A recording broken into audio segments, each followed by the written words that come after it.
I'm Victor Ojeda. Coming up tonight on WB 11 News, one person is dead after a police shooting last night. We'll tell you what happened. Plus, we'll take you to an event that raised money for seriously ill children in our area. Also, Cardinals postseason tickets went on sale today. Are they sold out yet? We'll let you know. And we'll take you to the line for Nelly tickets. In Hot Wire, why you won't get to see Kelly Osbourne on the big screen. And in Focus 11, we'll take you to an alternative school that has seen its share of success stories. WB 11 News is straight ahead.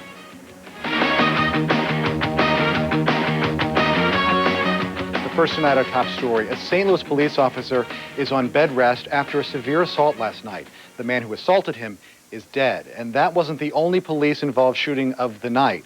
WB 11's Teresa Petrie explains. This is the aftermath of a terrifying scene. 24-year-old Cornelius Davis took his brother's car around 8:30 last night. Officers say he struck one car at West Pine and Euclid, then smashed into yet another. And just a block down the street at West Pine and Kings Highway, he was involved in a third and final three-car accident. The driver's automobile burst into flames.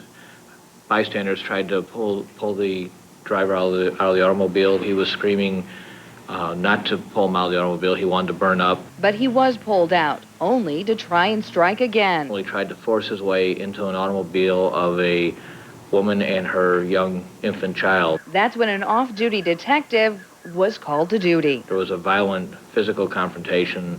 The witness whose car was attempted to be carjacked described it as she saw the officer, and as she tried to pull off, she saw this man flailing both arms, striking the officer. A scene his wife and young child had to witness. It's been very traumatic. The struggle ended with the officer firing a single and fatal shot, killing Cornelius and leaving the officer with blunt trauma to the head, jaw, and ribs.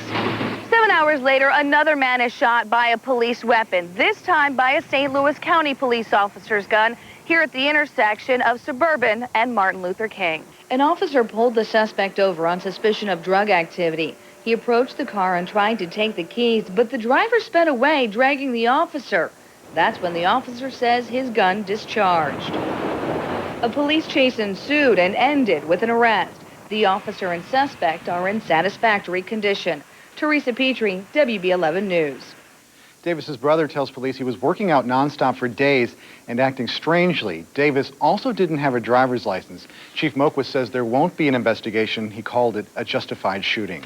Brentwood police shut down southbound I-170 this evening because of a serious accident. Police say this pickup truck apparently drove off 170 and rolled onto the Galleria Parkway. There's no word yet on why the truck ended up driving off the bridge. Officials say there are injuries. No other vehicles were involved in the accident. Police are investigating what they say is a suspicious death on the city's south side. Details are still sketchy, but the victim is a woman in her 40s. Officials say there was no sign of struggle at the scene. Her apartment is located in the 4300 block of Chippewa. Well, St. Louis police detectives have arrested an inmate mistakenly released from the city's workhouse jail earlier this week. Workhouse employees released 21-year-old Terrence Bobby Collins instead of similarly named Bobby Collins on Tuesday. This was the second time in 7 months that the wrong inmate was released from the city workhouse. We now know who the man is that held police in a 6-hour standoff yesterday in Franklin County. Police say he is 50-year-old William Lee. He surrendered to police without incident around 3 o'clock yesterday afternoon. Deputies went to the home on a tip that it housed a meth lab. 2 women were also taken into custody. A St. Charles bar is trying to serve up more than just drinks and food. They're granting wishes for children and families in need. WB11's Patrick Clark joins us with more. Patrick? Well, the Traffic Jam Lounge in St. Charles is more than your typical tavern. That's because this bar is serving up thousands of dollars for those in need. 7-year-old Jacqueline Rainier got her dream fulfilled earlier this summer, a chance to dance with Minnie Mouse. Let me tell you that you couldn't believe you had a guitar.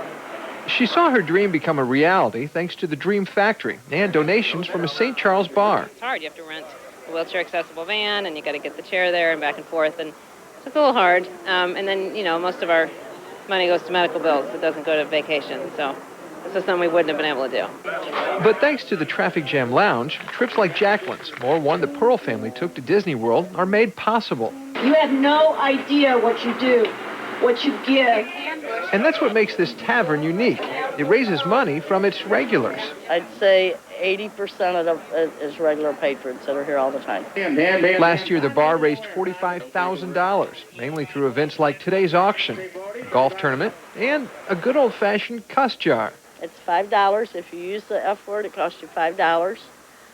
You can buy a pass, which costs $100, and if you want to, you can make a $100 check out to the drink factory. I buy the $100 pass every year.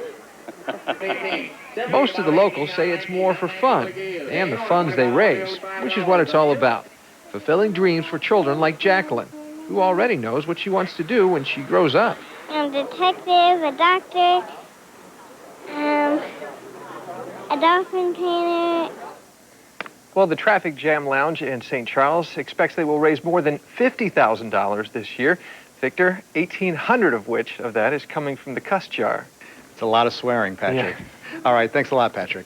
Well, the rush for Cardinals playoff tickets started today, and fans waited in long lines, but they didn't seem to mind. Postseason single game tickets went on sale at 8 o'clock this morning. Officials say 42,000 tickets have been sold so far for all 7 games. And the good news, it's not too late. There are still tickets available. There was also a line this morning at the Savas Center. This line was for tickets to the upcoming Nelly concert. The rapper show is scheduled for November 2nd. The show's not sold out yet, but tickets are, as they say, going fast.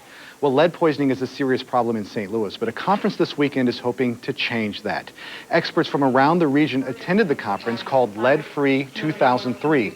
They're hoping to organize a multi-agency effort to target homes in our area that may have lead-based paint and to educate parents about the dangers to their children.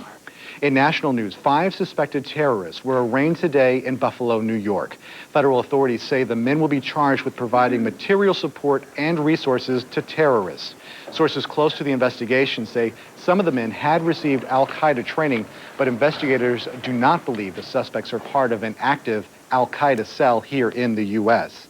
Meanwhile, a raid in Pakistan nets a dozen al-Qaeda terrorists, and it was all caught on tape. Pakistani police cornered the terrorists, but it wasn't easy capturing them. It took a 4-hour gun battle before police eventually overpowered